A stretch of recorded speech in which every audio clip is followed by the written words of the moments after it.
Friends, السلام علیکم، بسم اللہ الرحمن الرحیم۔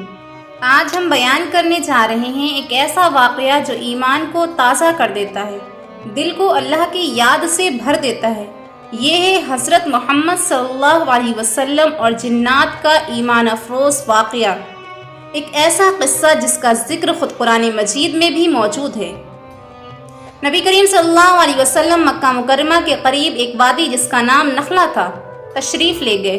وہاں آپ صلی اللہ علیہ وسلم نے فجر کی نماز ادا فرمائی، اور جب آپ صلی اللہ علیہ وسلم نے قرآن کریم کی تلاوت شروع کی تو فضا میں ایسے سکون کی لہریں پھیل گئیں کہ جنات کا ایک گروہ جو قریب سے گزر رہا تھا ٹھہر گیا اور قرآن کو غور سے سننے لگا۔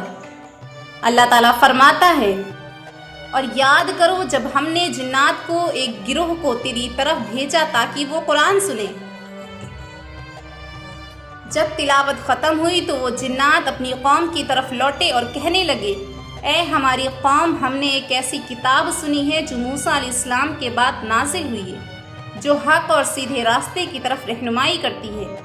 وہ جنات ایمان لے آئے اور نبی کریم صلی اللہ علیہ وسلم کی امت میں شامل ہو گئے۔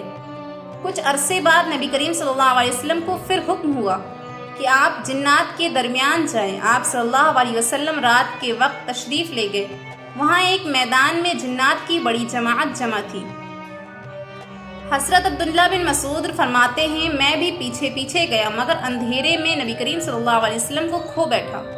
بعد میں آپ صلی اللہ علیہ وسلم نے فرمایا کہ میں نے جنات کو قرآن پڑھ کر سنایا، انہیں دین سمجھایا اور اسلام کی دعوت دی۔ جب آپ صلی اللہ علیہ وسلم نے سورہ رحمان کی تلاوت فرمائی اور آیت پڑھی تو جنات نے ایک ساتھ جواب دیا، اے ہمارے رب، ہم تیری کسی نعمت کا انکار نہیں کرتے، تمام تعریفیں تیرے ہی لیے ہیں۔ نبی کریم صلی اللہ علیہ وسلم مسکرائے اور فرمایا، جنات انسانوں سے بہتر جواب دیتے ہیں۔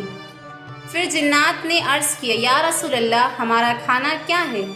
آپ صلی اللہ علیہ وسلم نے فرمایا، ہر وہ چیز جس پر اللہ کا نام لیا گیا ہو تمہارے لیے حلال ہے۔ انہوں نے کہا، ہمارے جانوروں کے لیے کیا حکم ہے؟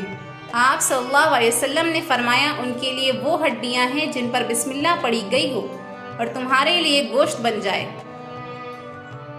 وہ جنات نبی کریم صلی اللہ علیہ وسلم کے ہاتھ پر ایمان اور تقوی کی بیعت کرنے لگے۔ انہوں نے وعدہ کیا کہ وہ اپنی قوم کو اسلام کی دعوت دیں گے، اور وہ نبی کریم صلی اللہ علیہ وسلم کی امت میں شامل ہو گئے۔ پھر قرآن میں سورہ جن نازل ہوئی جس میں اللہ نے فرمایا، اے نبی کہہ دو کہ مجھے وحی کی گئی ہے کہ جنات کی ایک جماعت نے قرآن سنا اور کہا، ہم نے ایک عجیب قرآن سنا ہے جو سیدھے راستے کی رہنمائی کرتا ہے، بس ہم اس پر ایمان لے آئے ہیں۔ یہ قرآن اتنا عظیم ہے کہ صرف انسان نہیں بلکہ جنات بھی اس کے کلام سے جھوم اٹھے۔ انہوں نے بھی مان لیا کہ محمد صلی اللہ علیہ وسلم اللہ کے سچے رسول ہیں۔